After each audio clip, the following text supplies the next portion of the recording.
Le CES s'est terminé il y a quelques jours et on vous avait donné un aperçu. Alors on complète cette revue de la couverture du CES avec d'autres objets, d'autres innovations, d'autres robots aspirateurs. Souvenez-vous, on vous avait parlé de robots aspirateurs avec des bras pour ramasser vos chaussettes, peut-être les mouchoirs sales aussi. Là, ils vont peut-être même avoir plus que des bras. Vous allez voir, il y a des écrans dynamiques, de la réalité mixte, des accessoires par IA, par intelligence artificielle, des ordinateurs, un peu de mobilité, mais évidemment c'était difficile, c'était les deux sujets phares. De toute façon, c'était la fin du CES. Et puis cette seconde rubrique, on va vous parler, c'est impossible de passer à côté, des annonces un peu fracassantes de Mark Zuckerberg sur le devenir de Meta avec la modération des réseaux sociaux. On avait touché juste un micro-mot durant l'épisode précédent, mais évidemment, il faut qu'on revienne en détail sur le sujet parce qu'en plus, il est intervenu entre-temps dans le podcast de Joe Rogan. Va falloir qu'on cause. Vous écoutez Tech Café, votre rendez-vous sur l'actualité des nouvelles technologies. Nous enregistrons le 14 janvier 2025 et c'est l'épisode 394. Je suis Guillaume Vendée, podcasteur technophile enthousiaste et je retrouve le responsable du conducteur de cet épisode qui a regardé en intégralité l'interview de Mark Zuckerberg, j'imagine, avec Joe Rogan. Il s'est fait mal pour le bien de cet épisode. C'est Guillaume Poggiaspala. Salut Guillaume, comment vas-tu ? Eh ben, il est en pétard, du coup, tu vois. Ah, t'es en pétard. Tu l'as regardé en entier ou pas ? Moi, j'ai pas pu. Non, j'ai pas regardé en entier, tu rigoles. J'ai regardé des extraits. C'était atrocement long, et puis, si tu veux, je trouve qu'il bégayait beaucoup, machin. Marc ? Je trouve qu'il bafouille beaucoup, Marc. Il bégaye pas mal. J'ai remarqué qu'il y a un autre qui bégaye aussi. C'est un petit peu Elon Musk quand il prend la parole. Et il y a, je sais pas si t'as vu passer cette rumeur d'un Adrian Dittman qui serait peut-être, alors soit c'est un vrai tweetos, soit ce serait une égérie d'Elon Musk derrière laquelle il se cacherait. Le suspense reste entier. On n'a évidemment pas la réponse dans cet épisode. En tout cas, un faux compte, quoi, un faux compte d'Elon Musk. Adrian Dittman, tu vois, parce que quand il fait des spaces, vraiment sa voix bégaye pareil. Et il a presque le même ton de voix et c'est troublant. On n'aura pas l'info de toute façon, mais ça pose question. Quelques infos avant qu'on aborde les sujets de cet épisode, à commencer par la section Patreon. Imaginez une seconde, fermez les yeux, vous êtes dans une salle de concert libre. Pas n'importe quelle salle de concert, vous êtes dans la salle de concert où votre musique préférée est diffusée de la manière la plus élégante et exemplaire qui soit. Comble du plaisir, l'accès est gratuit. Évidemment, il y a quelques pubs à droite et à gauche pour faire vivre les musiciens et les organisateurs, mais il y a aussi une petite boîte avec une pancarte à la sortie. Vos dons nous permettent de continuer à jouer. Alors si personne met rien dans la boîte, les musiciens, on sait ce qu'ils vont faire, ils vont partir parce qu'ils doivent bien effectivement vivre de leur art, mais si vous contribuez même un petit peu, vous vous assurez de continuer à profiter de cette ambiance unique et de permettre à d'autres d'en profiter aussi. Imaginez en plus que, comme par magie, j'allais dire, et par enchantement, quand vous faites un don, boum, ça vous retire instantanément toutes les pubs qui étaient dans le lieu, rien que pour vous. C'est exactement le même principe que Patreon pour Tech Café. Donc si vous aimez Tech Café et que vous voulez en profiter encore plus tout en soutenant notre travail, en vous assurant qu'on restera longtemps dispo, rendez-vous dès maintenant sur patreon.com/techcafé. En vous abonnant en plus, donc vous débloquez un flux exclusif pour écouter Tech Café sans aucune pub dans votre application de podcast préférée. Pour l'instant, les paiements sont à l'épisode. Vous pouvez dans tous les cas plafonner votre participation, mais les paiements sont à l'épisode hebdomadaire. Dans quelques semaines, quelques mois, j'attends des précisions, mais ça va basculer à un abonnement, comme ça va être le cas pour toutes les contributions de tout le monde sur Patreon. Je vous tiendrai au courant, mais rien ne vous empêche d'ici là d'aller vous inscrire et nous soutenir. Merci donc en particulier à Tajs, à Thibaut le Prêtre, Mathias Blando et Kilui qui se sont abonnés et qui par là même viennent faire grandir la communauté des personnes qui nous soutiennent sur Patreon ou qui remplacent les personnes qui ont préféré suspendre leur abonnement parce qu'il est évidemment sans engagement. Un avis sur Apple Podcast a été déposé le 15 décembre 2024, c'est Drien75. Je le soupçonne de s'appeler Adrien, ce monsieur. Mais bon, Drien75, et je soupçonne d'habiter à Paris en plus. Et il dit le fond et la forme, le ton, la pédagogie, l'information et une philosophie de la vie qui me parle. Ça fait plaisir. Bravo de Guillaume qui font que je me couche moins bête que je me suis levé. Malheureusement, 2 fois par semaine, c'est déjà pas mal. Pour les remercier, j'ai fait le saut du Patreon. Merci beaucoup à toi. Et puis d'ailleurs, donc du coup, je reprends mon analogie incroyable de la salle de concert. Vous êtes face à des centaines de salles de concert en accès libre qui diffusent le genre de musique que vous aimez le plus. Décidément, c'est la hype et vous n'êtes pas très original, mais bon, quand même. Laquelle choisir ? Celle qui est la mieux notée sur les annuaires, c'est évident. Et les salles de concert qui sont les mieux notées, pourquoi est-ce qu'elles le sont ? Parce que tous les fans de cette salle de concert sont allés laisser une évaluation. Alors donc, aider les autres auditeurs qui ne connaissent pas encore Tech Café à écouter avec vous, laissez un avis qu'on citera dans un épisode en plus, et puis vous contribuez à faire de la note de Tech Café sur Apple Podcast, Podcast Addict ou Spotify, un des podcasts tech les mieux notés. Et puis, je vous invite aussi à commenter, si vous le souhaitez, sur techcafé.fr, dans les commentaires qui accompagnent l'article, qui accompagne lui-même chaque épisode. Et puis, rendez-vous sur Discord, où on a des discussions sur de la tech, mais pas forcément que de la tech. Je suis plein d'ego maintenant, parce qu'il y a même une rubrique 3615 Vite Guillaume, dans lesquelles je ne mets pas des milliers de trucs, mais vous allez voir, je vous raconterai un petit peu ma life. Il y a des photos du chaton en plus dessus. En tout cas, c'est un espace d'échange hyper sain et plutôt familial. Le lien est dans les notes de l'épisode, tacafé.fr/Discord. Guillaume, moi je le sais, toi aussi tu vas jeter des coups d'œil sur Discord. Mais qui est donc Guillaume ? Est-ce que vous allez trouver parmi la liste des abonnés au serveur Discord qui est Guillaume Poggiaspala ? Je pense que vous aurez beaucoup de mal à trouver, mais en tout cas, ce qui est sûr, c'est que tu y es et tu regardes les interactions et tu as relevé notamment les retours d'Onustus qui parlait du basique. Le fait qu'on en ait parlé durant les derniers épisodes la semaine dernière lui a rappelé des souvenirs. Oui, il y a eu pas mal de retours cette semaine avec effectivement Onustus qui nous parle de sa vie en tant que codeur et qui conclut que oui, Python est supérieur à Basic. Et bon, ça, en fait, c'est sûr, hein, c'est pas vraiment le but de dire le contraire, mais de point de vue pédagogique, je disais juste en m'appuyant sur un article sur le C64, finalement, dans le supplément, que Basic avait à l'époque le mérite de tout intégrer dans un tout fonctionnel, ou tout au même endroit, sans séparer fichiers, compilateur, interpréteur, tout ça.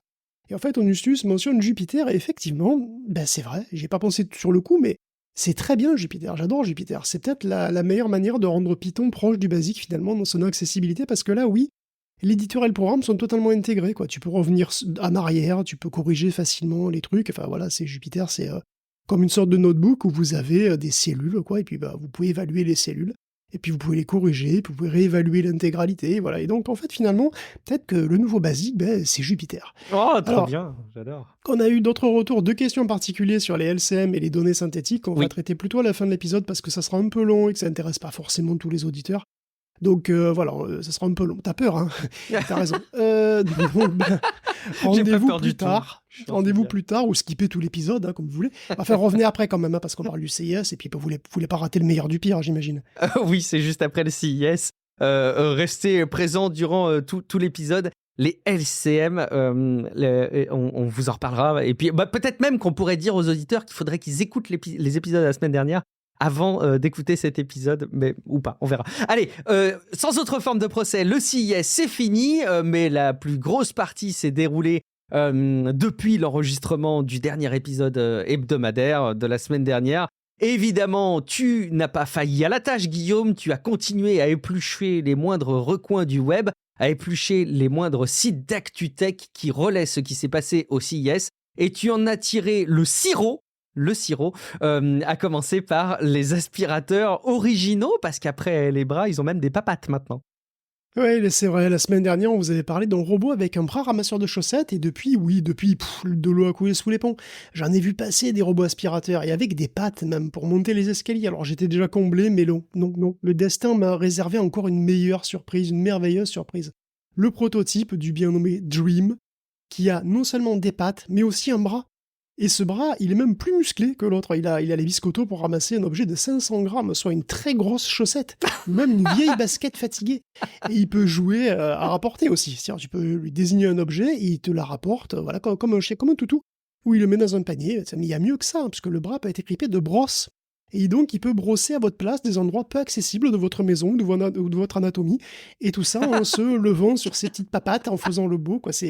Donc c'est évident, mettez votre chien à la poubelle et adoptez un robot aspirateur Dream.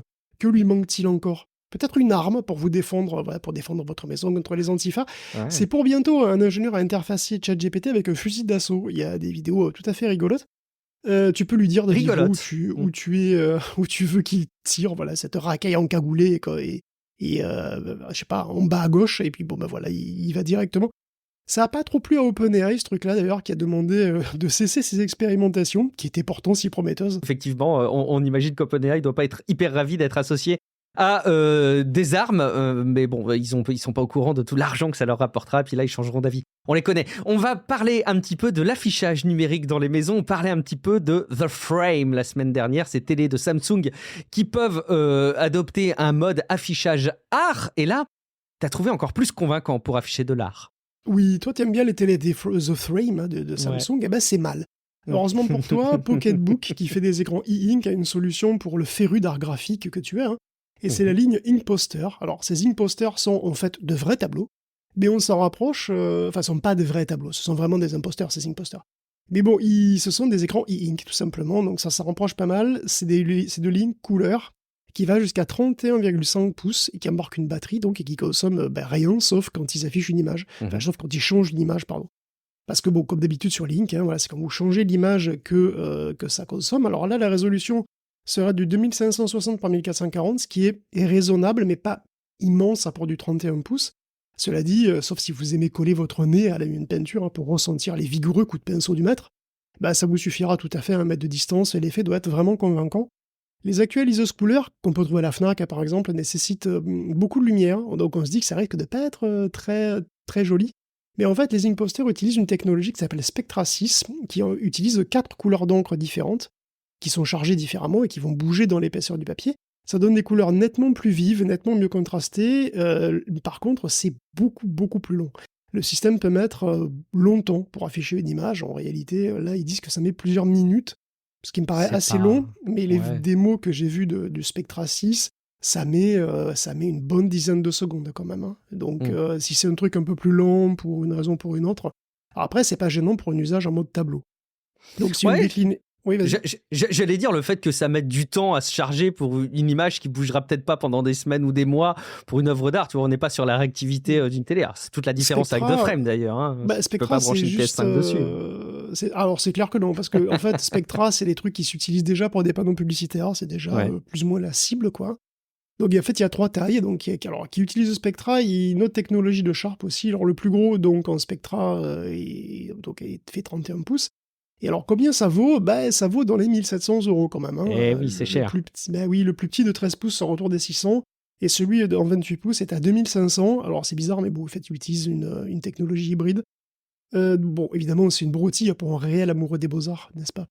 Mais je suis très étonné, ou plutôt agréablement surpris, de voir que la hype des NFT était passée, parce qu'on aurait pu imaginer que ce truc soit vendu, packagé avec un NFT. Non, tu l'aurais pas vu venir, celle-ci ? Moi, je pense qu'on aurait été quelques années en arrière. Non, c'est plutôt l'inverse. C'est-à-dire le truc, il vient packagé, et toi, tu branches ton MetaMask dessus, ton wallet dessus, et puis tu affiches tes NFT. Et ben voilà. Bon, sauf quand ils ont disparu. Et t'as 404. Et là, du coup, 404, mais ça peut être élégant aussi, 404 dans ton salon. Bon, non, ça confirme que la hype des NFT est passée. On continue sur... Alors oui, cet écran, franchement, je l'avais vu nulle part quand j'ai parcouru ta sélection, Guillaume, j'ai vu ça remonter. Il est horrible ce truc, mais il a l'air terriblement surprenant. C'est un écran incroyable, Guillaume. Quel est cet écran ? Oui, alors les écrans de 3D, c'est pas nouveau. Pourtant, cette année au CES, il y a quand même un acteur que j'avais pas vu venir, toi non plus apparemment, qui s'appelle Brillion, et qui arrive avec un écran qui s'appelle Ultra Reality Extend, et que je trouve à mourir de rire parce qu'il a des pattes de canard. Je sais que ça n'a rien à voir avec la technologie, mais bon, t'as vu, quoi, je veux dire. C'est une sorte de coffre coupé en biais. Un robot d'un vieux Star Wars. Mais complètement, c'est une sorte de coffre coupé en biais avec une vitre, tu sais, par laquelle tu regardes, et puis t'as 2 pattes avec 2 gros pieds de canard, quoi. Je sais pas, je suis désolé, j'arrive plus à le voir autrement maintenant, mais... Mais bon, reprenons-nous. L'écran de Brillion, il me dit multifocal. En fait, vous regardez à travers une vitre qui est comme une fenêtre donnant sur un espace qui est beaucoup plus grand. L'écran a une ouverture de 30 degrés vers 2 plans, en fait.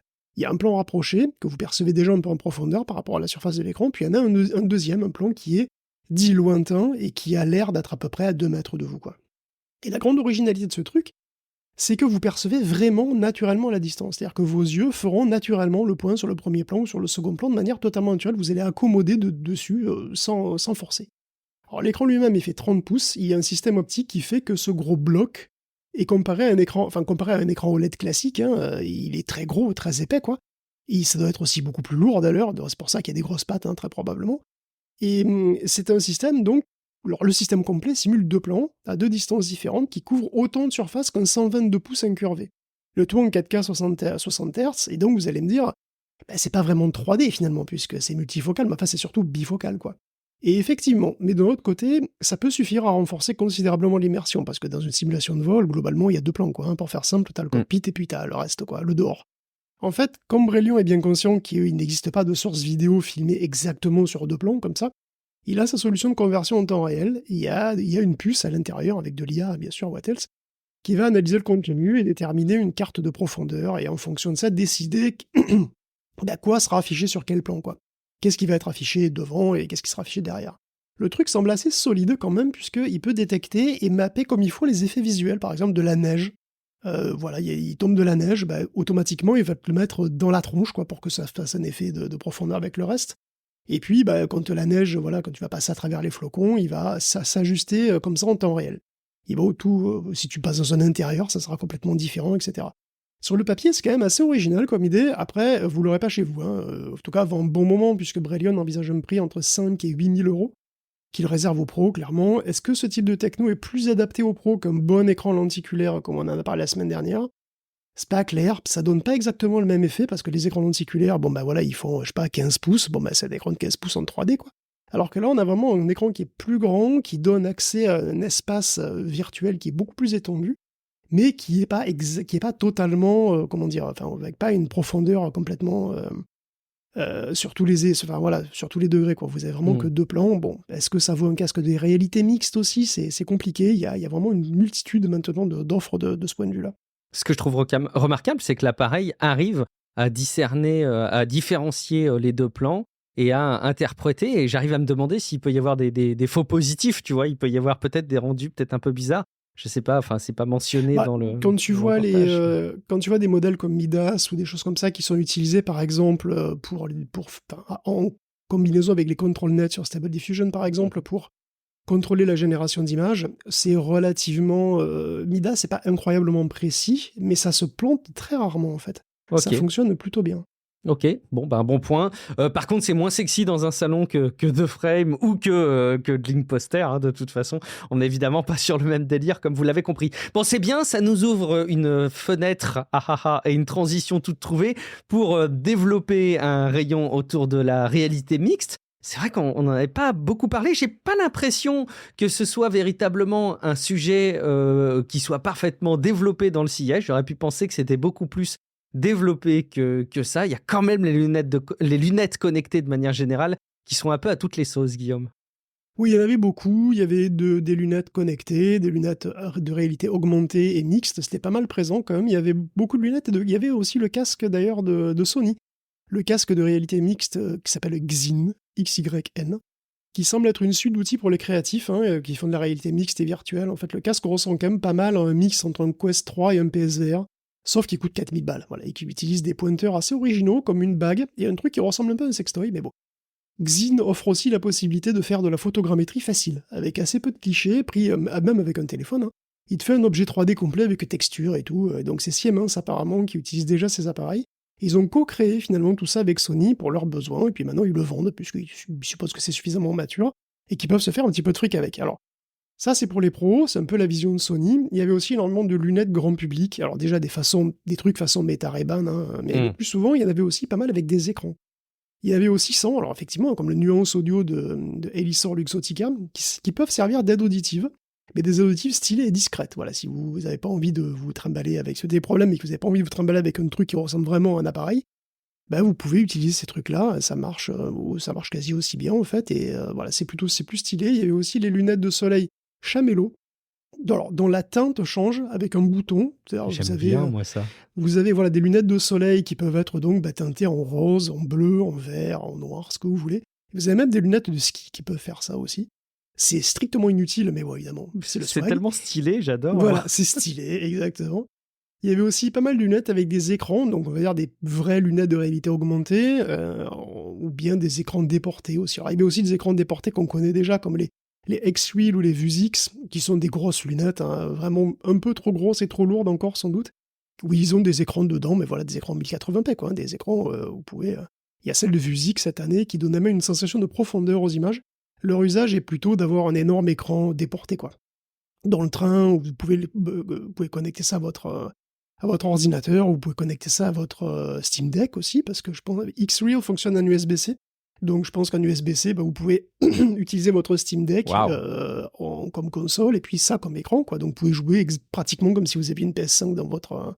pas une PS4 plutôt, dans votre train. Il y avait aussi des lunettes qui étaient beaucoup plus fines, beaucoup plus discrètes, et quand même capables d'afficher quelque chose. Alors il y avait des espèces de viseurs tête haute avec les Rokid, qui peuvent faire tout ce que font les Meta Glasses ou Meta Ray-Ban, quoi, mais avec un affichage vert très cyberpunk, vous voyez sur le verre.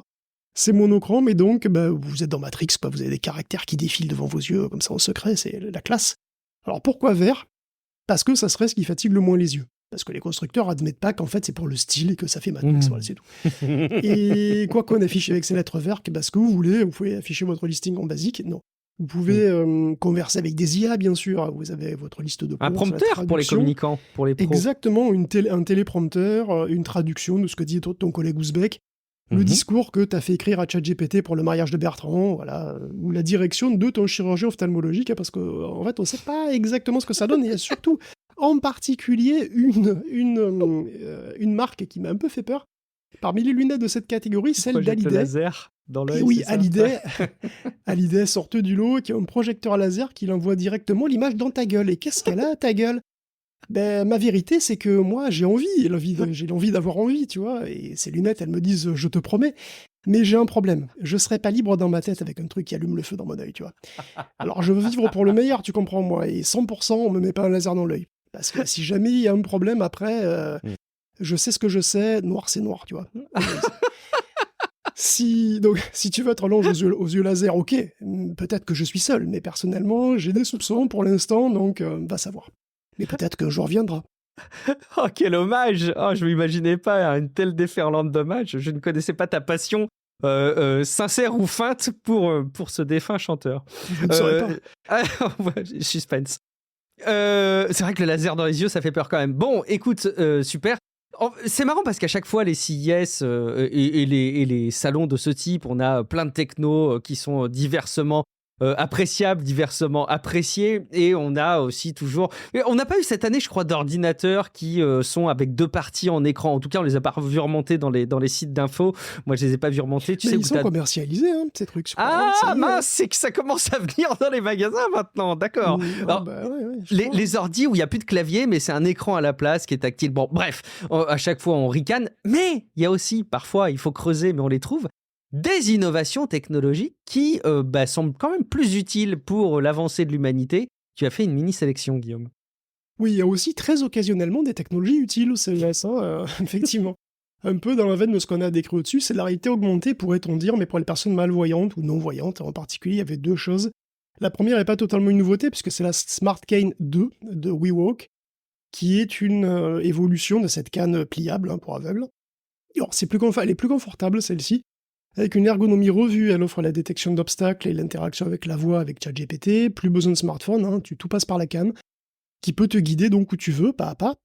Et elle peut te donner tes directions directement, de vive voix, à laquelle tu peux interagir alors directement ou via un micro-casque, évidemment. La canne te dit aussi quel bus passe près de toi, elle peut t'expliquer les points d'intérêt au fur et à mesure que tu marches, les magasins à proximité, etc. Il y a une appli sur téléphone et la canne s'y connecte en Bluetooth. Alors c'est $800 avec $5 par mois pour l'assistant, ou bien $1150 sans frais supplémentaires. Donc évidemment c'est assez cher, mais malheureusement c'est assez cher le matériel pour personnes malvoyantes, ce genre de truc en général.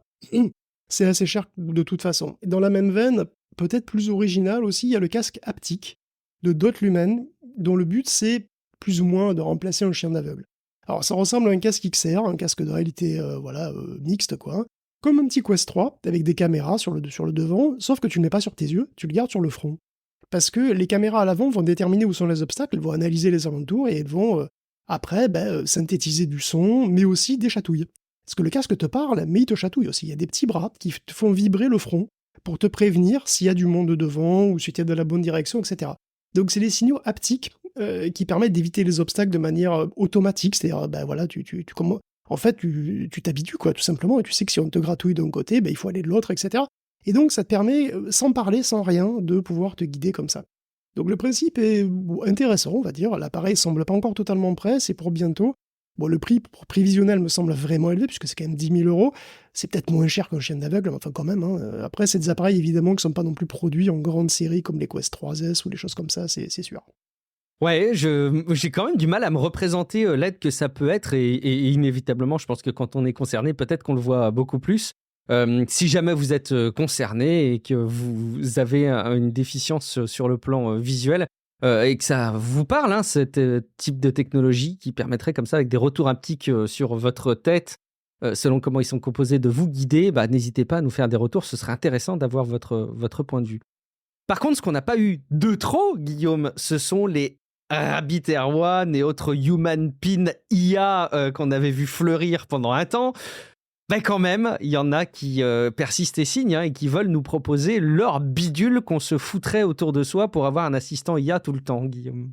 Oui, alors, oui, après cette parenthèse, revenons à du nawak, donc à des technologies dont on attend impatiemment de voir quel succès commercial elles vont avoir. Parce qu'à toute force, on veut absolument nous vendre un appareil supplémentaire pour l'IA en vous pondant des vidéos promotionnelles qui démontrent elles-mêmes parfaitement que ces appareils sont tout à fait inutiles. J'ai pas compris la vidéo. Prenons donc Omi, qui Dieu l'en garde, ne veut pas remplacer votre smartphone, mais le compléter. Omi écoute et vous envoie des messages sur votre smartphone. Et donc, pourquoi le smartphone, il pourrait pas tout simplement faire ça tout seul?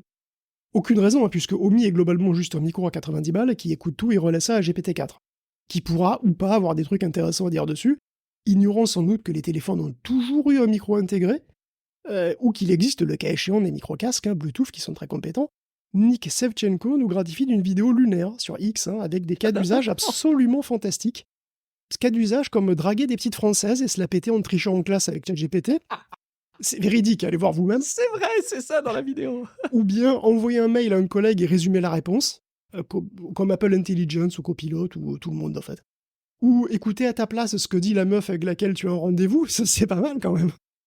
Le pire de tout, c'est que le seul usage qui me paraît à l'extrême limite de la crédibilité, ce serait la mamie.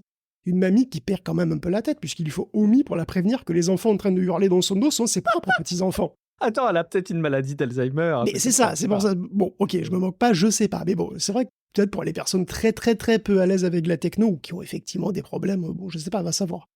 Cela dit, les gens derrière Omi ne savent... sur son téléphone quand même. Oui, tes petits-enfants sont derrière toi. Oui, ouais. Je sais pas. Enfin, peut-être qu'elle est sourde aussi, je sais pas.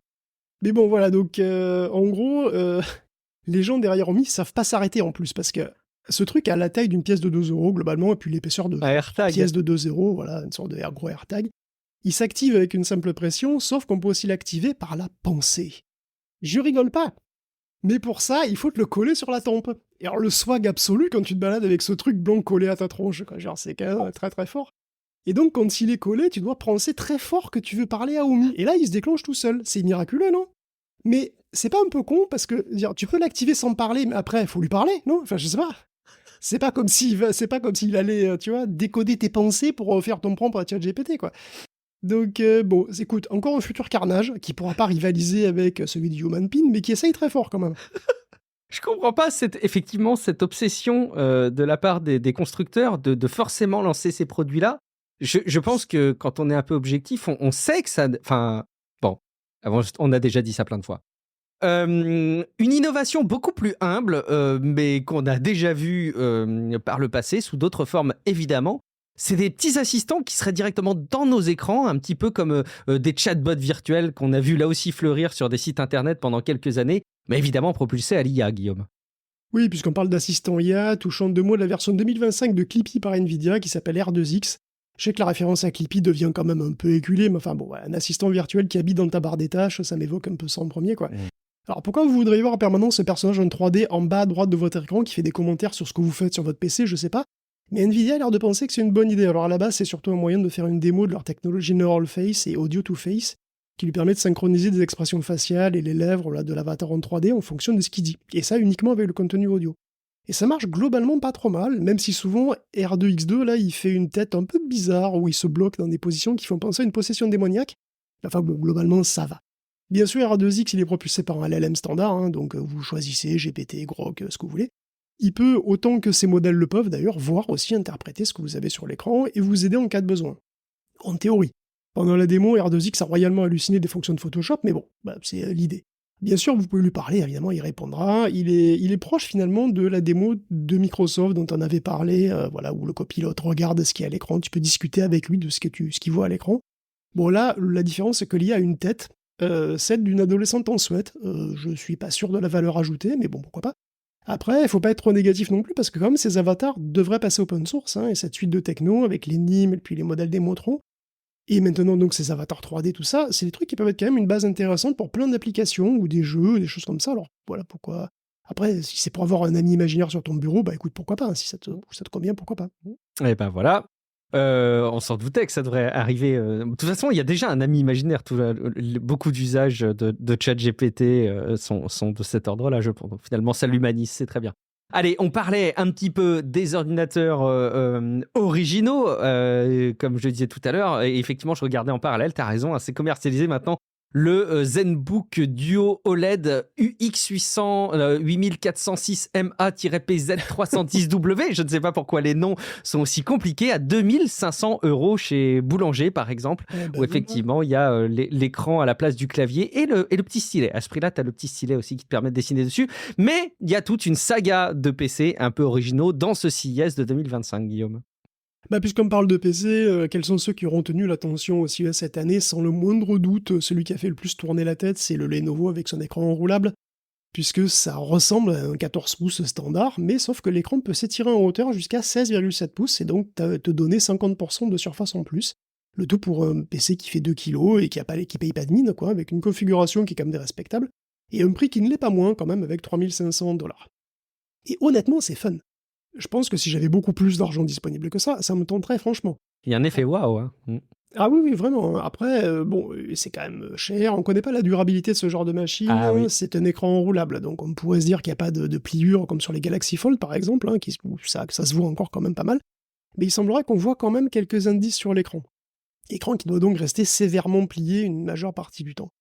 Bon, enfin, il y a eu évidemment plein de mises à jour aussi voilà, chez tous les constructeurs, hein, chez Lenovo aussi, d'autres trucs. Puis il y a eu des trucs avec Asus par exemple, un ZenBook A14 qui annonce 32 heures d'autonomie. Alors c'est les versions sur ARM. Hein. On a de nouveaux ThinkPad qui disent adieu au trackpoint que beaucoup apprécient encore, hein, tout de même. On a eu des nouveaux Razer, des nouveaux Galaxy Book, le classique, et aussi désormais, voilà, classique, hein, on va dire, segment des PC consoles. Les portables à la Steam Deck, quoi. Grosse nouveauté dans le secteur quand même, je trouve. SteamOS n'est plus réservé au Steam Deck, justement, n'est plus réservé à Valve. Lenovo va commercialiser un Legion Go S avec un AMD Z2 Go ou un Z2 Extreme qui sera soit équipé de Windows 11, soit de SteamOS. Et la version SteamOS est moins chère, d'une centaine d'euros quand même. Hein. Et elle sera aussi beaucoup plus agréable à utiliser, hein, tant que parce que Windows 11 il est très peu adapté au format tactile gamepad. Hein.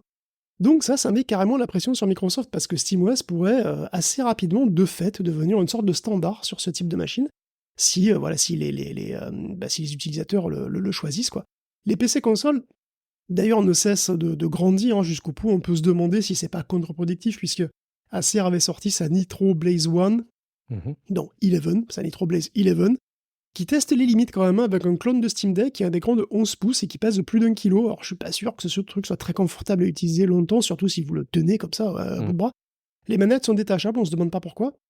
Bon, hormis ça, vous en doutez, il y a eu plein de PC remarquables au CES, plein de boîtiers aussi marrants, bizarres, par la taille par exemple. Il y avait un boîtier, le MSI Meg Maestro, quelque chose, qui peut avaler 2 cartes mères, une IATX et une mini ATX simultanément. Pourquoi faire? Je sais pas.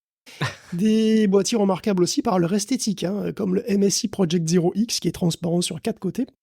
Voilà, donc tenue correcte des câbles exigés, hein, on voit tout. Ou bien le InWin qui fait dans le miroir semi-transparent. Donc vous voyez et vous ne voyez pas l'intérieur de votre PC, c'est très classe. Puis on terminera peut-être par le truc le plus gadget, qui est un écran e-ink mis sur le dessus d'un mini PC. Alors c'est un PC Asus, parce que c'est un AI PC bien sûr. Et un AI PC qui peut donc afficher un truc, parce que c'est toujours bien d'afficher des trucs, j'imagine. Mais qui a accessible le dessus de son mini PC comme ça, de son boîtier? Personne le voit, on le range en général. Il y a un écran dessus de son demi-PC, oui. Je sais pas, ça peut arriver, j'imagine, mais c'est vrai que c'est pas non plus immédiat. Bon, écoute. Bon. En tout cas, on ne nous a pas donné les éléments qui nous permettraient de nous convaincre de nous ruer sur ce type d'appareil. Donc, on passera notre tour. Peut-être que vous y verrez un usage, mais soyez très convaincants hein, si vous voulez nous donner des cas d'usage de ce PC avec un écran directement dessus, ce petit boîtier-là. On a aussi une petite rubrique dans laquelle on peut se plonger un petit peu. Alors, je pense qu'il y a vraiment plein de choses d'ailleurs qui ont été reliées dans ce domaine, qui est celui de la mobilité. Tu en as tiré quelques éléments qui en sont ressortis. C'est vrai que c'est pas le sujet qu'on aborde le mieux et de manière la plus exhaustive dans Tech Café. C'est pas notre raison d'être. Tu as quand même identifié des petits sujets assez sympas, notamment des robotaxis assez éloignés dans leur design de ceux d'Elon Musk, hein, Guillaume. Oui, bon, on va parler un petit peu de voiture, hein. C'est vrai que c'est pas notre cœur de métier, mais bon, il y a une édition du CES qui est sans énorme surprise de ce côté-là, hein. C'était une édition qui n'était pas fabuleuse. Il y avait toujours un peu les mêmes trucs, il y avait la fila de Sony encore et toujours, mais bon, c'est vrai qu'on peut commencer par les Zoox, dont on commence à avoir un début de possible déploiement quand même, hein, puisque Zoox, c'est les robots taxis d'Amazon. C'est pas des voitures vraiment normales, customisées comme on en a l'habitude, mais c'est plutôt des minivans custom, vraiment, bourrés de capteurs qui vont débuter cette année à leur tournée, hein, comme les Waymo de Google à San Francisco. Alors les Zoox c'était au CES, puis il y a des journalistes qui ont pu l'essayer, ils ont été plutôt impressionnés. Le pilotage est robuste, hein. Alors il y a encore parfois quelques à-coups, comme si on était un petit peu avec un chauffeur, un conducteur débutant, mais les Zoox ne sont sortis de conditions quand même, enfin, ils se sont sortis de conditions pas évidentes, voilà, avec des imprévus, comme un accident qui venait juste d'arriver, qui n'était pas signalé. Et les Zoox ont été améliorés aussi avec la possibilité de parler à un téléopérateur, il y a des haut-parleurs externes, il y a une nouvelle interface. Bon, tout ça semble aller dans le bon sens, quoi, et j'ai l'impression qu'elles vont aller rouler sur les plates-bandes de Google, manifestement. La concurrence se renforce aussi pour Tesla, hein, qui doit du coup convaincre avec ses propres robots taxis cette année. Et donc, c'est des propositions qui sont assez différentes, quand même, effectivement. Donc, à voir qui va gagner. Bon, côté grand public, si j'ose dire, je sais pas vraiment quoi en penser, parce que bon, la voiture de Sony, donc la Fila 1, elle fait plus rêver grand monde, en fait, hein. Elle était encore là, comme depuis 5 ans, elle est là tous les ans. Avec des écrans partout, une grosse PS5 sur roue, quoi, hein. Mais le ticket d'entrée, quand même, le problème, c'est que c'est 90 000 $, le ticket d'entrée. C'est très cher, ouais. Et pour ce prix, tu as 480 km d'autonomie, contre 650 chez la concurrence, pour une voiture de même moins chère, en fait, hein, chez Lucid, et qui se charge 2 fois plus vite en plus. Donc, ok, mettre un thème Ghost of Tsushima dans sa voiture, c'est rigolo, surtout si tu es un énorme geek.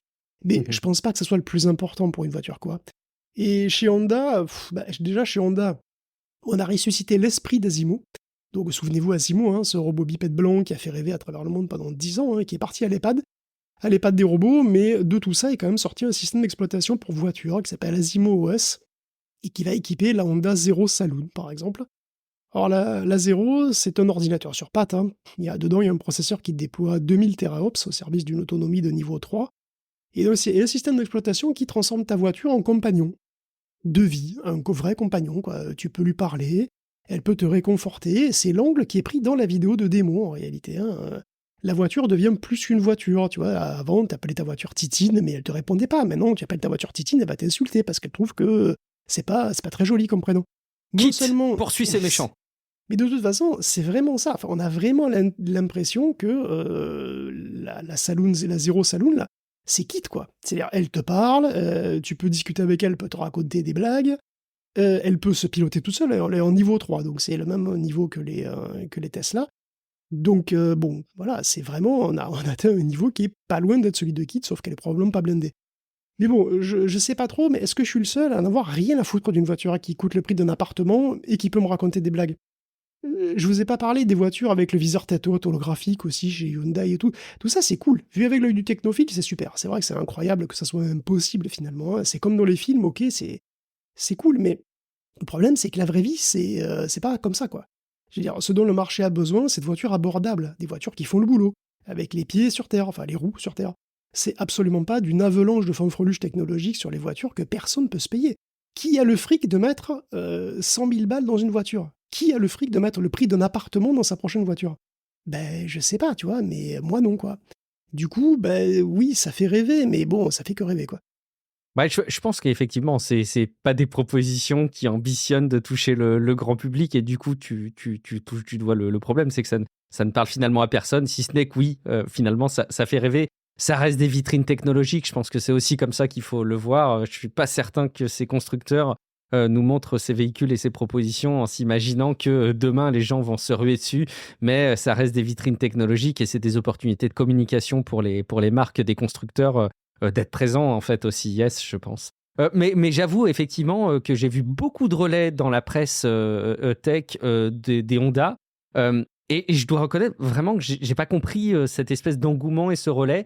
Le design est chouette. Moi, je les trouve jolie, quoique imposante, mais jolie. Et pour autant, je comprends pas qu'il y en ait eu un tel relais. Et tu vois, on pourrait se jeter la pierre à nous-mêmes puisqu'on en parle aussi dans Tech Café. Donc, comme quoi. Il y a quand même des dernières petites choses qu'on doit mentionner pour être complet sur cette restitution de ce que tu as vu, toi, et de ce que tu as surveillé de ce CIS, Guillaume. Notamment en faisant un détour du côté de ces petits plots de signalisation de chantier qu'on aime tant et qui ont une saveur un peu française d'ailleurs.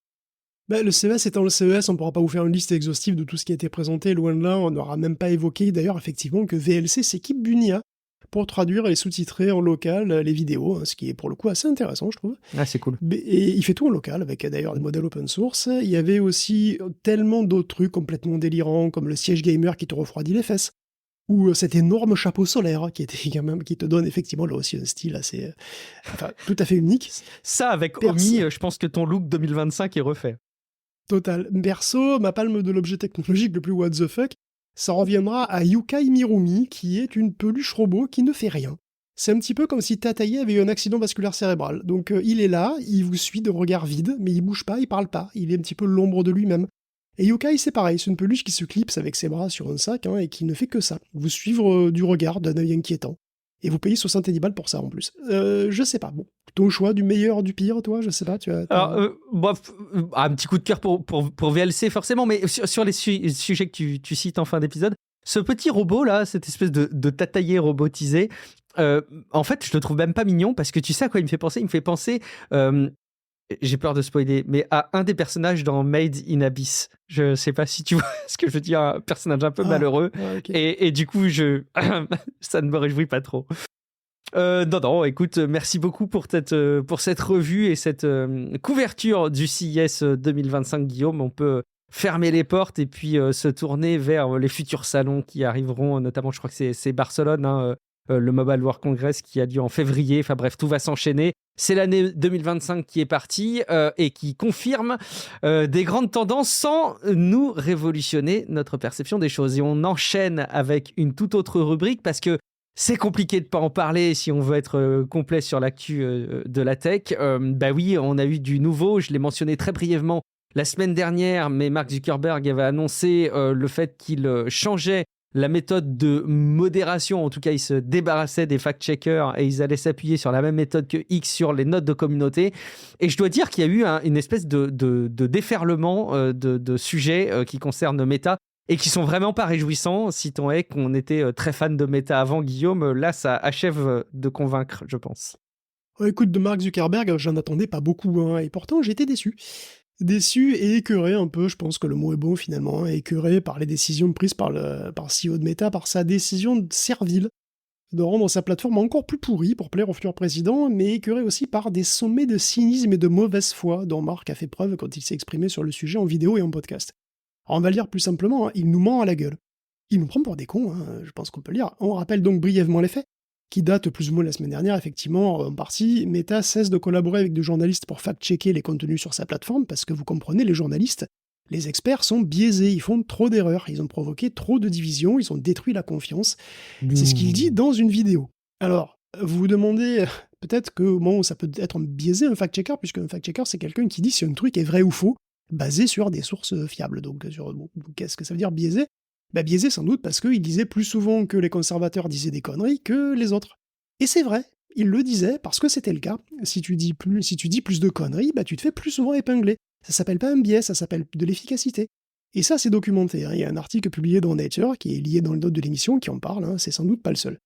Il dit que les fact-checkers font trop d'erreurs, sans blague.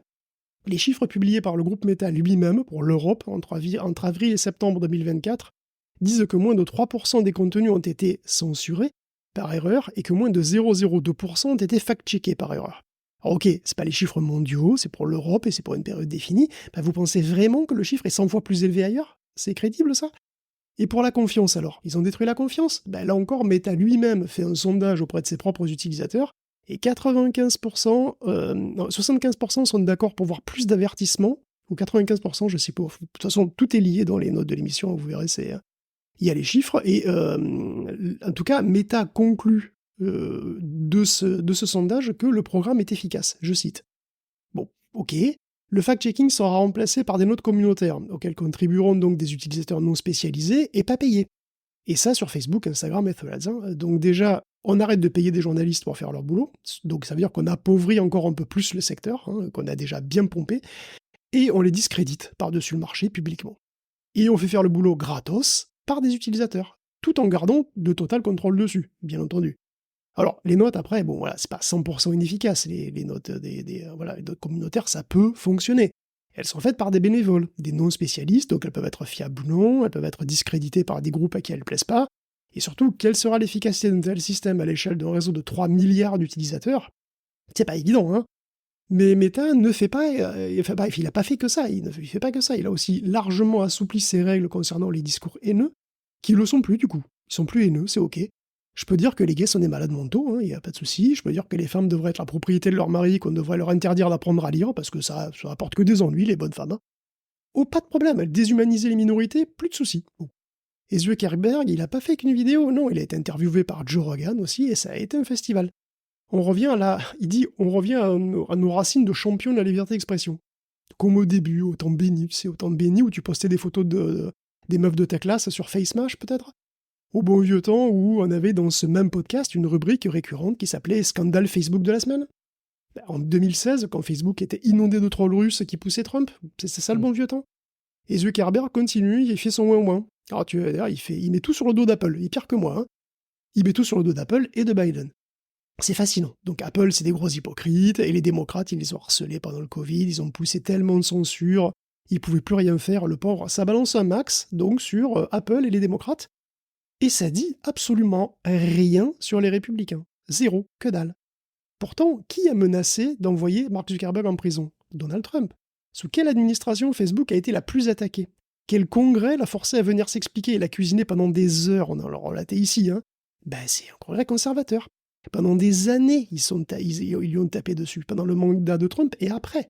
Mais de tout ça, il ne dit rien du tout. Absolument rien. Il n'y a que les démocrates qui sont méchants. Et le plus merveilleux dans cette histoire, c'est qu'il ose dire que c'est pas politique. Explicitement, il dit « Je pense que beaucoup de gens considèrent cela comme une affaire purement politique parce qu'ils regardent le calendrier et se disent « Oh, vous faites ça juste après les élections. » Non, mais je vois vraiment pas pourquoi on irait penser ça. Dana White, amie intime de Trump, vient d'arriver au board. Ça, c'est fou, Joel Kaplan, Trumpiste de la première heure, remplace Nick Clegg aux affaires internationales. Les coïncidences quand même. Les équipes de modération partent au Texas. Bon, il y en avait déjà beaucoup au Texas, mais elles partent toutes au Texas. Parce que ça les fait promener, voilà, ça les fait voir du pays, c'est bien de prendre l'air. Ah oui, et puis, l'équipe chargée de la diversité et de l'inclusion, elle vient de se faire dissoudre. Mais c'est pas politique, c'est pas du tout politique. En attendant, ce qui vont souffrir de tout ça, c'est les utilisateurs, qui vont avoir droit à une plateforme encore plus moisie qu'avant. Pour qui ça va être encore plus dur d'échapper à la toxicité aux infox. Donc il y a Maria Ressa, journaliste engagée et prix Nobel de la paix 2021, qui est parfaitement alarmiste.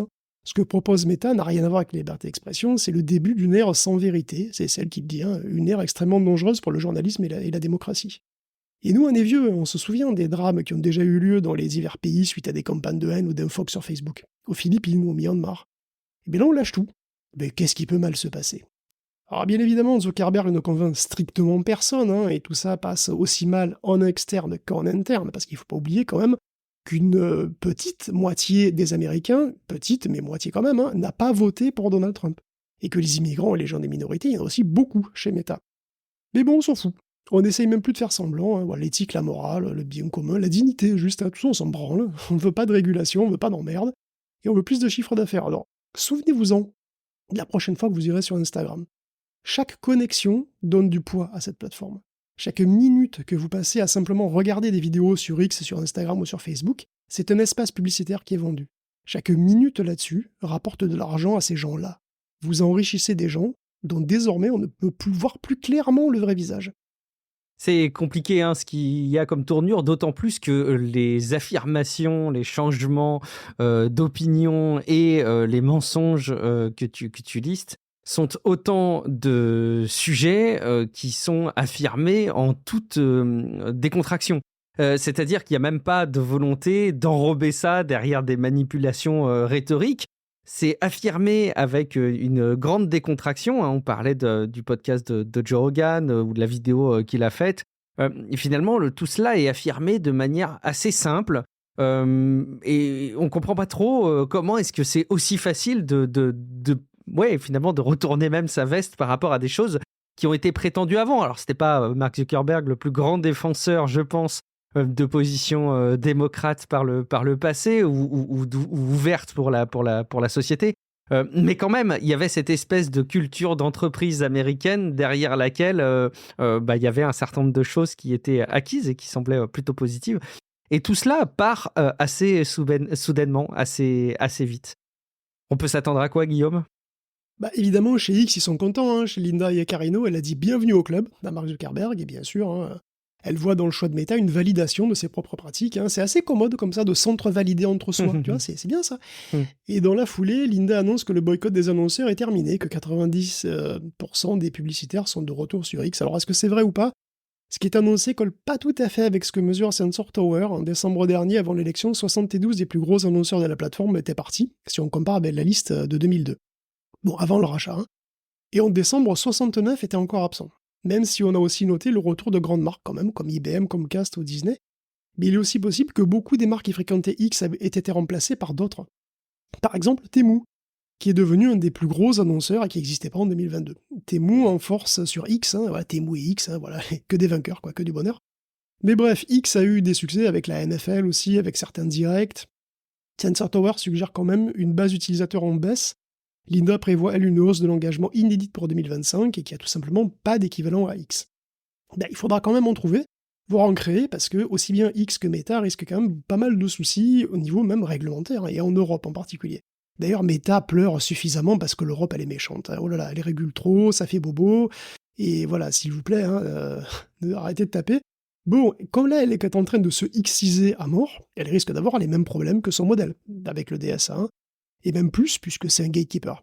L'Europe va lancer encore une enquête sur les pratiques de modération de X, hein, et c'est une lettre révélée par Bloomberg d'une commissaire à la tech qui s'appelle Enna Virkkunen, qui le certifie, et ça serait une enquête assez large en fait. Une enquête sur les dark patterns, sur les contenus illégaux, sur la transparence, sur les acheteurs d'espaces publicitaires, sur l'accessibilité donnée pour la recherche, et même sur l'efficacité du coup de ces désormais célèbres community notes. Alors que bon, Musk s'engage de plus en plus volontiers dans les affaires européennes, il serait logique que l'Europe s'intéresse de plus en plus aux siennes. Donc, si le viseur est sur X, il n'aura pas beaucoup à se décaler pour cibler Meta, n'est-ce pas ? Surtout s'il commence à suivre le même chemin. Et Meta, alors si X étant relativement petit, parce qu'il a perdu des utilisateurs, c'est plus un gatekeeper, Meta, par contre, il n'y a pas débat. Oui, il n'y a pas de sujet. Du coup, qu'est-ce que ça va donner ? Bon, après, il va falloir évidemment que l'Europe, elle, applique ses propres politiques. Ouais, et on verra si elle ira jusqu'au bout des démarches, en tout cas dans quelle mesure. Et puis, ce qui est bien, c'est que l'actualité rattrape systématiquement ces sujets et tend à démontrer un petit peu les positions qu'on peut tenir sur l'information. J'en veux pour preuve tout ce qui gravite autour des incendies catastrophiques qui ont lieu en ce moment à Los Angeles, qui ont laissé place aussi, Guillaume, à de la désinformation. Oui, en attendant, rien que 2 mots pour voir un petit peu ce que va devenir le nouveau normal en ligne, manifestement. Avec les incendies de Los Angeles, donc les plus gros et surtout les plus coûteux de l'histoire des États-Unis, une catastrophe qui a eu droit à ces fausses images, évidemment, générées par IA, et à son instrumentation à base d'infox, menée bien entendu par Trump et Musk en tête, et sur ce qui est devenu leur propre média, leur porte-voix personnel, quoi. Donc on a vu le logo d'Hollywood brûler, alors qu'il n'a pas brûlé en fait, on a vu des foules encapuchonnées qui n'existent pas, mais qui étaient quand même censées piller de ce qui reste de Pacific Palisades. Le gouverneur Gavin Newsom sauvait un poisson rouge pendant l'incendie, alors ça peut être bizarre effectivement, mais c'est peut-être une allusion au fait que la Californie a pris des mesures pour sauver une espèce de poisson, ce qui ne change en rien la capacité des pompiers, mais bon, évidemment... il y en a qu'en doute. Voilà, il y en a qui en doutent, c'est pas les mêmes sports, c'est pas fait, bon, bref. Mais bon, tout est bon pour critiquer de toute façon tout ce qui est démocrate, et même en faisant des rapprochements complètement absurdes et racontant n'importe quoi, mais c'est pas grave, puisqu'on vérifie pas. Il suffit de rester sur X, le nez collé à son portable, et surtout, don't look up. On continue et on conclut cette rubrique de somme, Guillaume, avec un petit mot sur le Bitcoin qui va faire l'objet d'un gros mouvement de transaction peut-être à l'avenir là. Ben oui, alors le Bitcoin va-t-il monter ou descendre ? C'est une question qui vaut littéralement plusieurs milliards de dollars. Vous savez que Trump est le président du Bitcoin, de toutes les cryptos, mais surtout du Bitcoin. Il a été acclamé à la dernière convention. Et d'ailleurs, il veut constituer une réserve fédérale de Bitcoin. Donc les US vont donc officiellement valider, encourager et faire exploser probablement le prix d'une crypto absurdement énergivore, mais bon, que voulez-vous. Si l'État fédéral achète plein de Bitcoin, attendez-vous, ou en tout cas voilà, fait des provisions de Bitcoin, attendez-vous à un cours qui repart à la hausse sévèrement. Mais quoi qu'il en soit, le simple support du gouvernement et du président en particulier suffira à monter les cours d'un petit peu tout, à peu près. Ce qui arrangerait incroyablement plein de soutien de Donald Trump, parce que tout le secteur de la crypto l'a poussé à mort.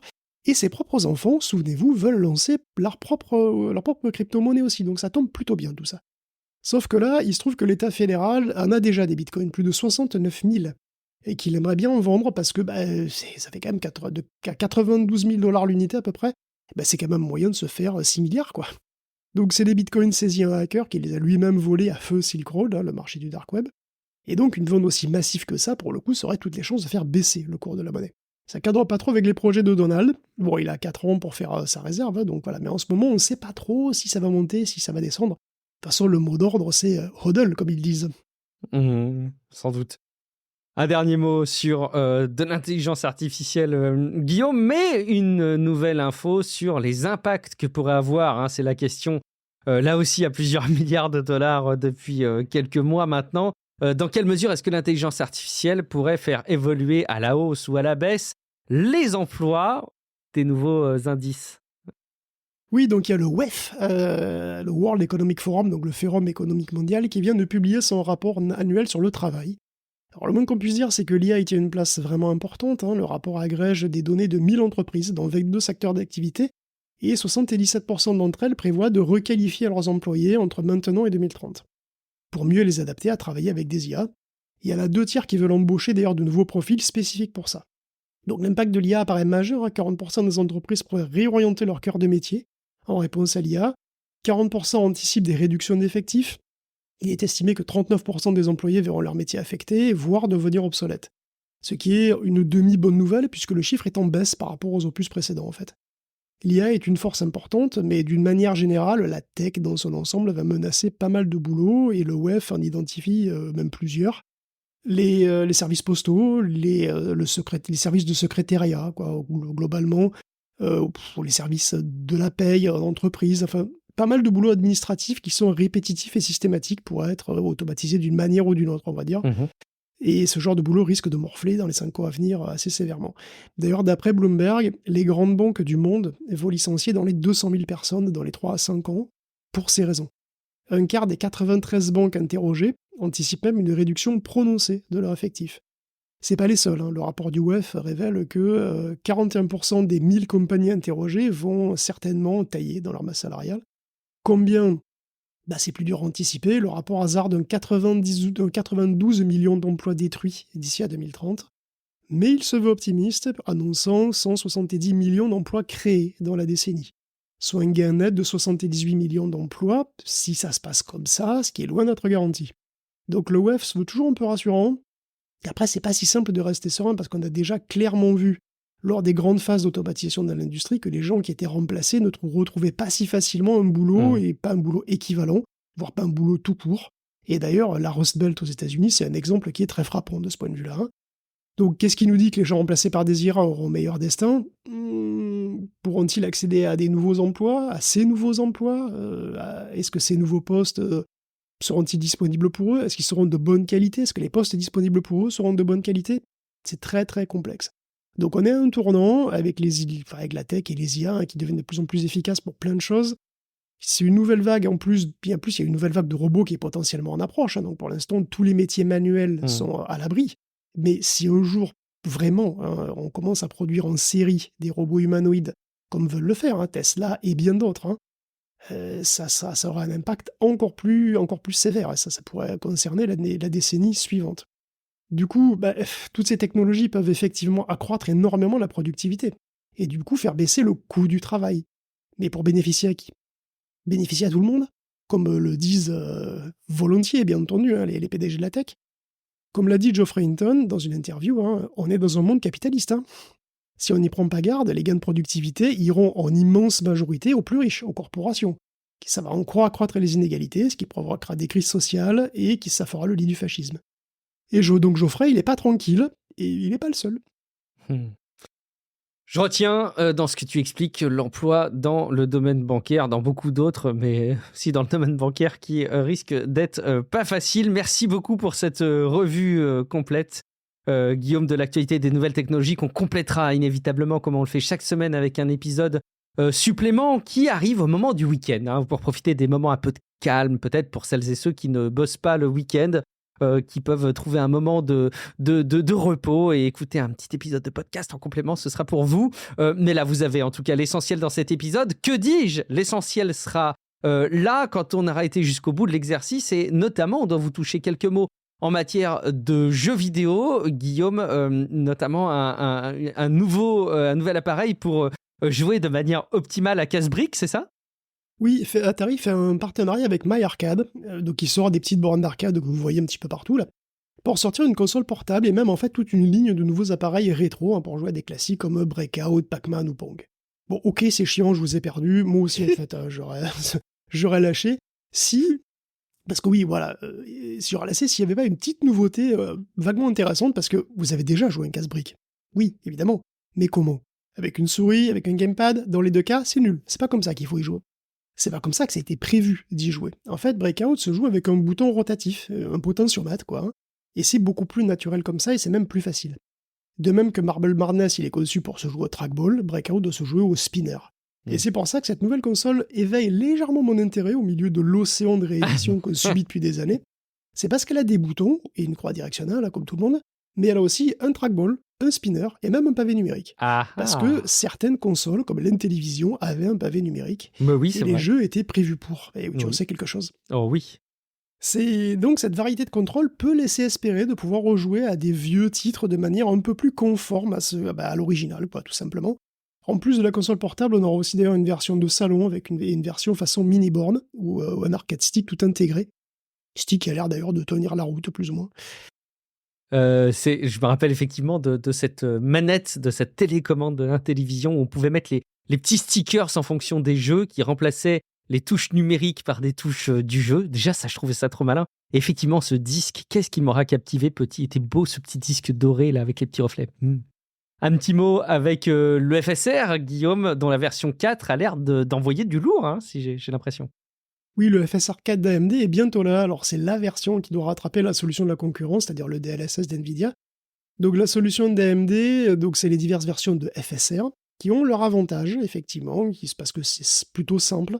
C'est open source, c'est multiplateforme, mais on va pas se mentir, c'est pas aussi bien. C'est en dessous de ce qu'on propose NVIDIA, le FSR 2 et 3 même. Bon voilà, ça donne donc c'est une super résolution, hein, c'est une manière d'augmenter la taille des images, d'augmenter la résolution. Ce n'est pas forcément au niveau du DLSS qui, lui, utilise du deep learning et qui utilise les unités spécifiques des cartes NVIDIA justement pour accélérer ça. Et donc AMD va prendre le même chemin que son rival en utilisant lui aussi le deep learning et dans son prochain algo de super résolution, ce que donnera le FSR 4. Et bon, Digital Foundries a pu voir une démo en avant-première au CES, une démo sur un seul jeu, Ratchet & Clank, mais qui promet le meilleur, parce que FSR 4 est très nettement au-dessus en termes de qualité d'image par rapport au FSR 3, c'est clair. Je vous laisse aller voir la vidéo si vous voulez vraiment des détails ou le constater par vous-même. Il y a moins d'artefacts un peu graphiques, hein, j'ai l'impression quand même. Oui, complètement, mais alors, malheureusement, le FSR 4 ne pourra sans doute pas être implémenté sur les consoles actuelles et pas sur les PC non plus actuels, puisque la techno, enfin, en tout cas, pas ceux qui ont des cartes graphiques AMD actuelles, puisque la techno semble réservée à des générations 9000 de Radeon, qui sont probablement beaucoup plus efficaces en deep learning que les actuelles, et donc que la génération de PS5, qui est en RDNA 2, qui n'a pas d'accélération pour ça, et donc c'est probablement pas gérable d'implémenter FSR 4, ce sera pour la PS6, vraisemblablement. Ou pas d'ailleurs, puisqu'on sait que Sony a sa solution propriétaire désormais. Mais bon, globalement, le FSR 4, c'est probablement une très très bonne évolution, mais sur un nouveau matériel, j'ai l'impression. Bon, ça promet, quoi. C'est plus que jamais le cas de dire. Ça promet. Merci beaucoup, Guillaume. Il y a une promesse qu'on a faite à nos auditeurs et à nos auditrices, et puis comme toute promesse, on doit la tenir. C'est de revenir sur quelques éléments d'interaction et des questions qu'on a eues avec la communauté sur Discord. Et donc tu avais prévu qu'on en reparle un petit peu, mais il y a aussi un petit sujet que tu voulais aborder. Je peux pas m'empêcher de te brancher sur le sujet. Moi, tu vois, il y a des mots-clés qui me tiltent. Tu parles de jeux vidéo et là tu me parles de Elden Ring au saxophone. Tu t'es mis à la musique, Guillaume, c'est ça? Ouais, ben alors ça, pour le coup, c'est un truc que je dirais quand tu me demanderas où est-ce qu'on pourra me retrouver. Ah merde! Oh bah j'ai grillé ta super préparation de cette fois-ci. Écoute, faisons comme si on n'avait rien entendu. Peut-être que ce sera retiré au montage ou peut-être que les auditeurs et les auditrices auront entendu les coulisses, mais du coup revenons aux essentiels. La question de Steven 40K sur les LCM. Oui, oui, bah c'est alors voilà. Donc là, on est à la fin de l'épisode, on a fait le boulot, donc on va se Ah, mettre au calme cool. et puis on va discuter un petit peu de ces LCM parce qu'effectivement, donc il y a Steven 40K qui a posé la question, mais c'est vrai que de toute façon, c'est pas un sujet si facile que ça. Peut-être que je me suis pas exprimé de manière aussi claire que ça non plus. Donc, c'est la question que j'ai vue en premier sur Discord, hein, et qui dit: «Je vois pas la différence entre les LCM et les LLM normaux». Parce que les LLM normaux, ils ont aussi des concepts, ils ont aussi une représentation interne avec leurs propres concepts. Et c'est vrai, en effet, hein, les LLM ont une représentation interne et qu'ils ont développé eux-mêmes, ils ont développé leurs propres concepts, comme en témoignent d'ailleurs les recherches en interprétabilité d'Anthropic et Google, hein, dont on a déjà parlé plusieurs fois. Donc ils ont les représentations sémantiques dans leur propre, voilà, dans leur propre espace à eux, quoi. Donc les LLM ont déjà une représentation abstraite, interne. Alors le texte du prompt, il est encodé, il est projeté dans un espace. Ce texte est converti en un gros vecteur, hein, qui va être modifié par chaque couche de transformer de LLM, et à la fin, ce vecteur, il est projeté à nouveau dans l'espace des solutions. Donc il est reproché dans un autre espace, l'espace des réponses. Et pour un LLM, l'espace des réponses, c'est quoi? Comme un LLM, c'est fait pour donner la suite des probabilités des mots qui suivent, c'est cet espace-là, il va être projeté dans cet espace-là, dans cet espace où on représente les probabilités, une liste de probabilités. Donc on passe d'une certaine dimension interne, on va dire, à exactement le nombre de mots du vocabulaire, et à chaque composante du vecteur de sortie, on aura la probabilité du mot qui correspond à cet index dans le dictionnaire, quoi. Le vecteur latent, lui, donc c'est le vecteur interne avant la projection, c'est un vecteur qui passe donc de couche en couche et qui est déjà une représentation interne et abstraite qui est encodée, voilà, qui est encodée par le modèle. Et il s'est encodé d'une manière qu'on ne maîtrise absolument pas. Et donc, c'est des concepts sémantiques, hein, en partie, on ne sait pas trop exactement d'ailleurs ce que c'est, mais voilà, c'est des choses qu'on ne maîtrise pas, il faut faire des grosses études pour savoir exactement ce que c'est. C'est des concepts qui sont appris à partir du dataset, on n'est pas sûr du coup que le modèle a les mêmes concepts que nous d'ailleurs. On n'est pas sûr qu'il représente pareil le mot Apple, le mot pomme et le mot Ringo, qui désignent tous la même chose mais dans des langues différentes. De même, l'objectif unique du LLM est de produire le vecteur de probabilité du prochain token, et c'est son unique horizon. C'est un horizon de très court terme donc. Or, pour raisonner, un chatbot, il va devoir échantillonner énormément de mots. Donc sortir de son espace des concepts pour y re-rentrer à chaque mot. Ce qui est assez artificiel en réalité. Parce que nous, on fait pas comme ça. On réfléchit pas très fort à un mot, puis après on réfléchit pas très très fort au mot suivant. Non, quand on réfléchit à un problème, on a une vision globale du problème. On a des images qui nous viennent, on pense à des trucs qui vont marcher, on teste les hypothèses, on revient dessus, etc. C'est un processus qui est très non linéaire. Et on aimerait que nos IA fassent pareil, qu'elles manipulent directement des concepts complexes, plus complexes qu'un mot. Par exemple, je sais pas, un point, c'est un mot. Bon, c'est aussi un concept, un point, c'est un mot, c'est un concept. Mais 3 points non alignés, c'est un concept qui est beaucoup plus complexe et qui est radicalement différent par rapport à un point. Et on veut faire des IA qui soient capables de se représenter directement 3 points non alignés, et pas juste un point. Et d'utiliser ce concept dans un problème de géométrie après. Et puis accessoirement, on aimerait aussi qu'elles s'affranchissent des mots, parce que les mots sont toujours dans une langue donnée. Et que les LLM courants, du coup, ils sont entraînés de manière différente, selon la proportion de mots qu'il y a dans toutes les langues dans les datasets, et donc ils ont fréquemment des différences de performance entre les langues. Un LLM qui est très bon en anglais, d'ailleurs en général, s'ils sont meilleurs en anglais qu'en français, souvent, très souvent, ils sont aussi bien meilleurs en français qu'en ouzbek, par exemple, tu vois, ou je sais pas, en turc, parce qu'il y a probablement beaucoup moins de données. Donc raisonner sans langage, c'est aussi avantageux pour ça, parce qu'il n'y aurait aucune différence entre les langues, en fait. Mais 3 points non alignés, c'est pas un mot, c'est une phrase. Et donc, pour commencer, et parce que c'est pas facile quand même de faire tout ça, les chercheurs de fer, ils ont fabriqué un modèle dont l'objectif est de prédire des phrases, et pas des mots, mais directement des phrases. Des phrases assez courtes, hein, pour commencer. Et donc, on va dire, voilà, des phrases assez courtes, c'est moins général comme concept, mais il faut bien commencer quelque part, quoi. Et finalement, c'est même plus simple à comprendre, hein, on va prédire des phrases.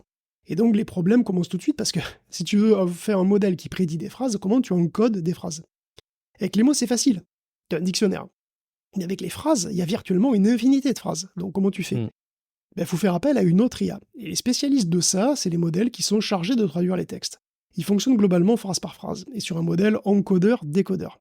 Donc il y a un encodeur qui encode la phrase et qui donc la projette dans un espace abstrait, et un décodeur qui prend ce truc dans un espace abstrait, ce vecteur dans un espace abstrait, et qui va le décoder, dans la phrase que tu veux, donc en général une autre langue.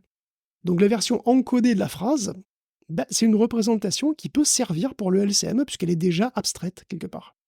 Le LCM va donc voir des suites de phrases et plus de mots, qui sont déjà encodés mathématiquement, et qui représentent des sens, des concepts, mais qui ne correspondent à aucune langue humaine. Ou qui peuvent correspondre à toutes les langues humaines, si tu veux. Peut-être que tu peux voir ça comme une synthèse de toutes les langues, ou si tu veux. Et ça, en tout cas, c'est le modèle Sonar qui s'en charge dans le papier dont on parle. Ensuite, le LCM, il va donc devoir prévoir la phrase qui suit, encoder, et puis si jamais, par hasard, on veut lire ce qu'il dit, il va falloir appeler Sonar, parce que Sonar, c'est lui qui va pouvoir décoder, finalement, la réponse du LCM. La question de savoir comment on génère la phrase n'est pas du tout évidente, en réalité. Et dans le papier, ils essayent plusieurs choses, en particulier, ils essayent la diffusion. Les concepts sont générés comme une image sous Stable Diffusion. Avec le prompt, pareil. Mais tout d'un bloc, quoi. Alors, après un certain nombre d'itérations, quoi, tu génères la phrase. Et cette phrase, après, est décodée avec Sonar en phrase avec des mots dans une certaine langue. Donc on voit la différence. Hein. Au lieu d'estimer la probabilité d'un mot, de l'échantillonner et de le rajouter au prompt et puis après refaire reblot, on va représenter le texte entier comme un vecteur totalement abstrait et générer la totalité de la suite par approximation successive, mais pas linéairement. On fait tout d'emblée, donc on a une vision globale de ce qu'on va dire, et cette vision va s'affiner petit à petit. Pendant la totalité du processus de pensée, en quelque sorte, il y a plein de chemins, de solutions possibles, qui vont rester longtemps probabilistiquement envisageables. C'est un peu parce que c'est comme avec les images, je ne sais pas si vous avez déjà vu Stable Diffusion générer des images au fur et à mesure, hein, il y a pas mal de trucs, si vous utilisez Focus par exemple, il vous le montre ça, hein. Quand vous générez une image, vous voyez les détails se raffiner. Vous voyez un truc extrêmement vague au début, puis petit à petit, vous voyez les détails se raffiner, puis vous voyez aussi que parfois, l'image change complètement. L'image semble se stabiliser, puis après, elle change, et puis elle se raffine vraiment beaucoup sur un petit peu autre chose. Et finalement, vous voyez l'image partir dans une direction, puis changer un peu, parfois beaucoup, et puis se stabiliser, converger à la fin. Et là, c'est pareil. Mais au lieu d'être fait spatialement pour les images, on le fait temporellement sur le texte, parce que le texte est un truc temporel. Et c'est pour ça qu'on a bon espoir que les LCM réfléchissent mieux, qu'ils réfléchissent plus vite déjà, hein, parce qu'ils réfléchissent directement sur les concepts, de manière plus fiable, sur des raisonnements plus complexes, et qu'ils soient de meilleurs planificateurs aussi. Et le bonus, c'est que, évidemment, tout ça, comme on l'a dit plein de fois, hein, ça dépend pas de la langue. Mais ça dépend même pas de la modalité en réalité, pas en fait, parce que la langue, c'est une modalité. La modalité, ça peut être des mots dans une certaine langue, mais ça peut être aussi de l'audio, ça peut être de la langue parlée, ça peut être aussi des images, ça peut être des schémas, etc. Donc LCM, alors LCM plus avancé que celui qui est testé par Meta, pourrait très bien encoder précisément des concepts visuels et réfléchir aussi dans le champ visuel. Mais bon, pour l'instant, c'est encore le tout début de ce champ de recherche, donc on verra si c'est vraiment fructueux ou pas. Pour l'instant, c'est là qu'on en est, quoi. Écoute, merci. J'espère que celles et ceux qui ont peiné à comprendre les LCM, c'est vrai que la différence elle est subtile, hein, et c'est normal peut-être que ce soit pas évident aux yeux de toutes et de tous, mais j'imagine que ce que tu auras pu apporter aura complété la vision. Tu voulais répondre aussi à Fred DeWitt sur les données, la gestion des données. Oui, Fred DeWitt nous relaie un blog qui parle d'un article qu'on avait relayé, c'était The Curse of Recursion. The Curse of Recursion. Et qui, pour le résumer très vite, disait que si on entraînait un modèle de langage sur ses propres productions, il devenait progressivement de plus en plus con. Bon. Et en ce moment, c'est la fête de la donnée synthétique, pourtant. Et c'est obligatoire en réalité parce que, comme Elon Musk l'a confirmé tout dernièrement, on est à court de données. C'est-à-dire que si un truc est téléchargeable sur Internet, il est déjà quasi certainement dans un set de données quelque part pour entraîner une IA. On commence à manquer de données fraîches pour entraîner les LLM et donc on en produit. Mais là, il faut bien préciser de quoi on parle et ce qu'on produit. Le texte qu'on synthétise pour améliorer donc les LLM. En fait, les conclusions de l'article et ce qui se passe en ce moment, c'est pas forcément contradictoire. Un LLM, de fait, c'est une approximation d'une loi de probabilité, d'une distribution statistique même, clairement, c'est la distribution statistique de son set de données. On lui donne un dataset énorme, et puis lui, c'est une distribution statistique de mots, et puis lui, il modélise cette distribution statistique de mots, il en fait une approximation qui est plus ou moins approximative, et puis voilà. Dans ce set de données, donc, il y a des données qui sont très fréquentes, puis il y en a d'autres qui le sont beaucoup moins. Si on demande à un LLM de produire de la donnée typique, qui sera donc conforme statistiquement à ce qu'il y a dans le dataset, ça sert à rien. Si on entraîne un LLM sur ce nouveau dataset, comme il contiendra encore plus de données Ouais. typiques, ben, le LLM qu'on entraîne dessus, il apprendra rien de nouveau. Mhm. Voire pire, il va avoir tendance à produire du contenu encore plus typique, puisqu'il aura vu en proportion encore moins de contenu rare. Or, ce contenu rare, c'est lui qui est important. Un texte contient d'autant plus d'informations qu'il est non typique, qu'il est moins prévisible. Si le LLM ne sait pas produire autre chose que des trucs ultra prévisibles, il sert pas à grand chose en fait, c'est juste un moteur de banalité. Ce qu'on veut, c'est pas rajouter du contenu typique au dataset, c'est rajouter du contenu rare, du contenu hors distribution en fait. Donc le LLM maîtrise déjà le contenu in distribution, donc c'est pas la peine d'en rajouter. Ce qu'on veut, c'est rajouter de la diversité, c'est rajouter des informations. On va donc surtout éviter de rajouter du texte banal. On va synthétiser par divers moyens des textes qui ne sont pas typiques de ce qu'il y a déjà dans le dataset. Un exemple assez simple à se représenter, et qui marche bien en ce moment, hein, c'est tous les datasets pour le raisonnement. Alors, dans les bouquins de maths, vous avez des problèmes de maths, hein, et puis vous avez des solutions. Et alors, c'est des solutions qui sont souvent assez courtes, et même quand vous avez des théorèmes, tout ça, avec leurs preuves, bah, il y a tous les éléments, évidemment, pour prouver le théorème, mais il n'y a pas tout le cheminement de la pensée. Et c'est normal, sinon la moindre preuve ferait 30 pages, quoi. Voilà, il n'y a pas tout le cheminement, comment on réfléchit, toutes les étapes, etc., Mhm. que le cerveau a fait pour arriver à ce truc-là. Il n'y a pas toutes les étapes. Mais du coup, les LLM, ils voient jamais de cheminement de pensée, en fait. Parce qu'il n'y en a pas dans les bouquins, tout simplement. Et c'est pareil pour la programmation, hein, voilà, c'est pareil pour tous les trucs de logique. Et voilà, il y a des solutions, il y a des problèmes, il y a des solutions. Parfois, c'est expliqué, mais il n'y a pas tout le cheminement comme nous, on ferait, quoi. Si on devait le faire, on n'écrit pas tout. Donc les LLM voient dans les datasets des problèmes et des solutions, mais c'est pas assez détaillé pour qu'ils puissent eux-mêmes, du coup, reproduire pas à pas le cheminement de pensée de quelqu'un qui Mhm. résoudrait ces problèmes. Et donc, on va en produire des trucs comme ça. On va fabriquer artificiellement des problèmes qui ont des solutions et dont on va synthétiser chaque étape. En gros, on en produit des milliers, des millions, hein, et c'est un texte à 99% synthétique. Mais c'est pas grave, parce que ce texte est nouveau. Il n'est pas typique de ce que le LLM connaît et maîtrise déjà. Je Donc comprends. c'est un texte Mhm. synthétique qui peut enrichir le LLM. Donc je pense que les deux affirmations sont vraies en fait, hein. Les LLM entraînés sur du slop, du contenu banal, du contenu de merde, de faible qualité, oui, ça peut leur nuire. En même temps, tout texte synthétique n'est pas forcément nuisible, donc Mhm. il apporte de la diversité et de l'information. Ok, merci Guillaume, on y voit plus clair sur les sujets qui ont été abordés par les auditeurs et les auditrices. Évidemment, les discussions peuvent continuer sur le serveur Discord de Tech Café, techcafé.fr/Discord. Le lien est dans les notes de l'épisode, comme celui d'ailleurs vers le site internet ou vers l'incontournable page Patreon, patreon.com/techcafé. Si vous avez envie de vous balader librement dans des salles de concert très qualitatives dans lesquelles il y a votre musique favorite qui est diffusée, et en plus où vous n'êtes pas exposé à la pub, vous savez ce qu'il vous reste à faire. On va se retrouver dans une semaine pour une prochaine semaine de Tech Café, et puis même entre-temps, vous aurez droit à l'épisode supplément qu'on va enregistrer juste après qu'on se soit dit au revoir. Mais évidemment, comme le veut la coutume, je me dois de te demander, Guillaume, où est-ce qu'on peut bien te retrouver? Et là, je suis très, très, très intéressé pour savoir parce que je n'ai pas du tout d'idée où on pourra te retrouver. Ben non, bien sûr, on me retrouve sur les rediffs des Awesome Game Done Quick. Awesome Game Done Quick, comme chaque année, donc c'est cette espèce de rassemblement caritatif hein, où des gens font des speedruns de jeux extrêmement difficiles.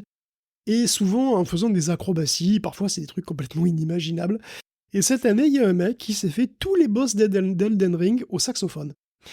Et oui, donc il existe un contrôleur saxophone, déjà c'est l'info du Incroyable. jour.